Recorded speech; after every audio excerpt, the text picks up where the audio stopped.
that we love our children. Very unlikely. These are the exceptions to the rule, right?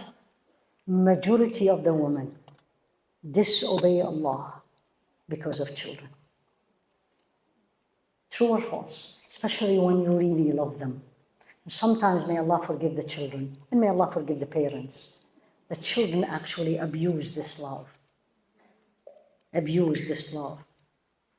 Now you prefer that child over Allah, you will suffer from this child. And examples I have seen, true, with my own eyes. One of my teachers, her daughter was getting married. There in Saudi, usually the weddings are all a woman only. And the husband-to-be or the groom doesn't come. So the woman usually dress. She told her daughter, the daughter really wanted her husband to come. So they do, the zaffa, like when both the groom and the bride comes in, it's a moment of happiness and joy. She told her daughter, this is not pleasing to Allah. Because all these women sitting, right? They are not his mahram. There's young, there is old, If you want to do that, look at this. If you want to do that, do it. I'm not coming. And she did not go.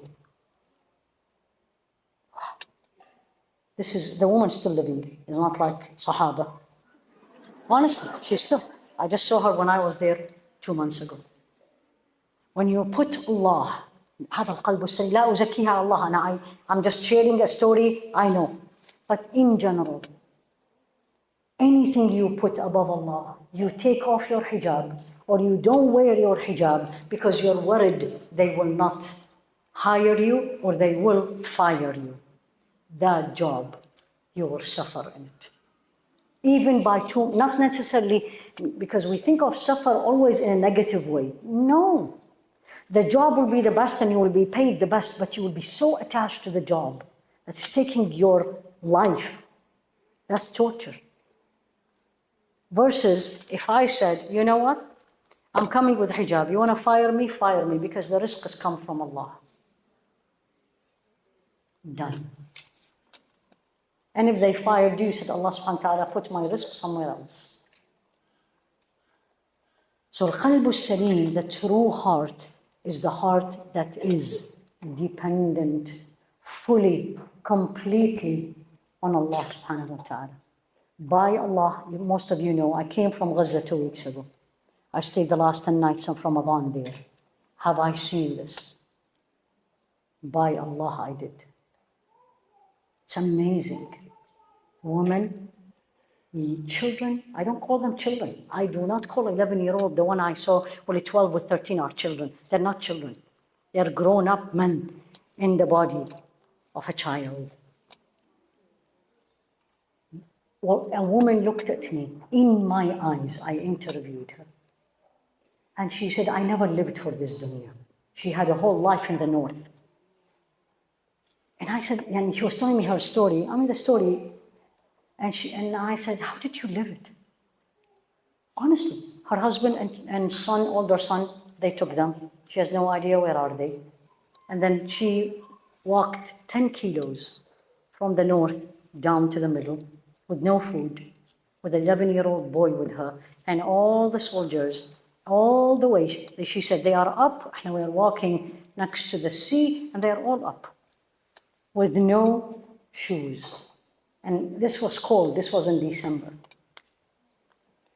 And at one point, I was like, what am I going to say? Well, what am I going to ask? And then she came. Now they are very happy. They're living in a tent. The tent is, please forgive me, the size of the bathroom. Average bathroom of this country. I'm not talking about big bathrooms.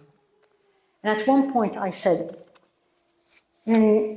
teach me, tell me, what keeps you going? This is what she said. And I have it. It's actually on social media. We just translated. She said, I always lived for the akhirah. We're talking about 37, 38-year-old. She's not 40. I always lived for the akhirah. The only thing I want to live in halal. I want to raise my children in halal. They know Allah subhanahu wa ta'ala. I'm working for there. She looked at me in the eyes and she said, and she doesn't know me. She said, I see Quran on your face. She doesn't know me. I'll see you in Jannah. Billah. It's amazing. And I was like, Ameen. It's like, I'm not going to say no, right? Maybe you saw something I'm not seeing, but the idea is the focus. This woman, لا أزكيها Allah, I don't even know her name now. I don't even remember her name. But she told me all her story. What is the difference between this woman and me and any one of us? The focus. The focus. Focus on akhirah. She said, look at me. This is how we sleep and walk every single day. You know, you have seen the pictures. They dress. And I didn't even say why. She immediately said, so if I die covered. Die covered. They're worried about their death covered. So don't ask me about how she lived. And again, I'm not going to say she's al-qalb al-salim. I don't know the woman, la uzakiyya ala Allah. But that's what I heard. This is what we need. All of us, alhamdulillah. Where are we living? What Allah gave us. Enough is this. Enough is this. Right? Some of you are feeling hot. Right? Let's go to Gaza. No electricity for 6 months. At all. Dark in the night. Except the hospital. All these ni'am, all these blessings Allah gave us. And then, أعبد غيره. I worship other than Him. And He said it, subhanAllah. He said it in a hadith Qudsi. أخلق ويعبد غيري. I create and someone else is worshipped.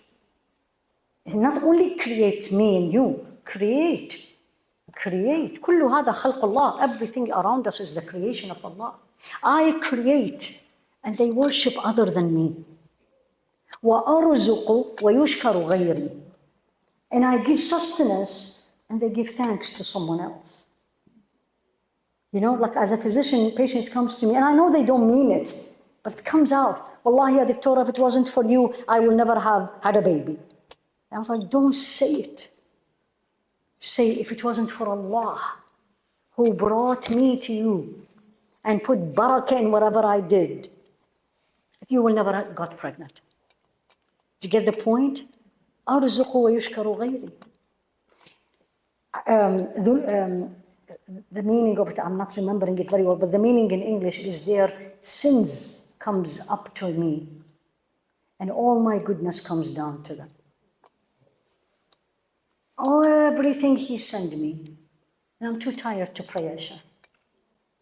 And I just can't get up. It's Sunday. I can't get up for Fajr. Come on. Fajr is 5 o'clock. What are you telling me? It's Sunday. But He gave me the bed and the temperature and the peace and whatever else you have. And I just can't. If He was not Rahim, this is how I reflect on the names of Allah.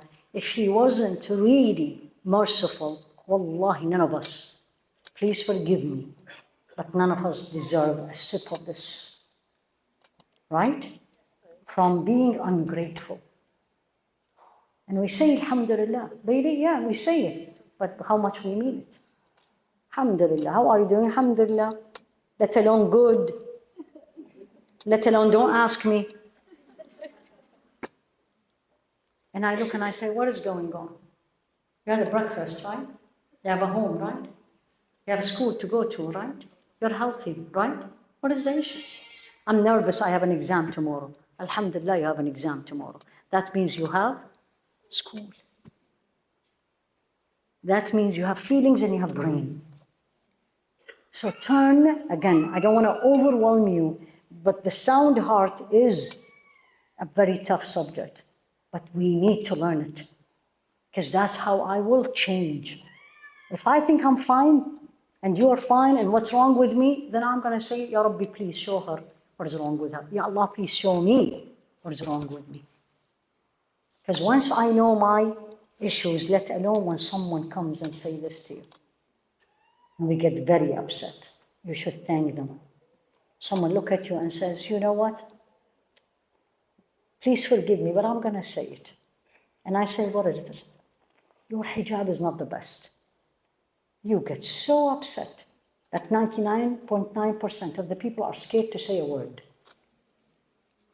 Let alone if they come and tell you your daughter, oh, or your son, or if your husband said something. That's a different story. Anytime someone say negative thing about you, think of it completely opposite. Allah made her or him speak. True or false? And Allah made you hear it. True or false? The next question, what do you want me to do? Now your qalb is salim. You didn't see the person. You didn't see why. You didn't see yourself or myself. I saw Allah sending me a signal. The question has to go directly to him. What do you want me to do, Ya Rabbi? Or I got very upset. We're human. We're not angel. Ya Allah, I got very upset. I need you to change this feeling in me. Your qalb is-salim. Don't think al-qalb is-salim has no feelings. You're human, but the way you fashion and mold your feelings, it depends how much and what is your relationship with Allah subhanahu wa ta'ala.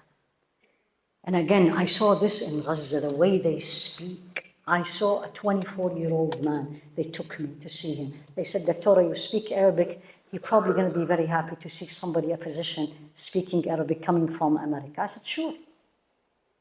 The man, 24-year-old. I can imagine how handsome this man was. But now he's very emaciated. You see the bones. Right? If it's for the bones, it's okay. Lost his 2 legs up from the hip. And this right hand gone. Only the left. Wallahi, I went and I spoke with him personally. And I just couldn't record this for many reasons.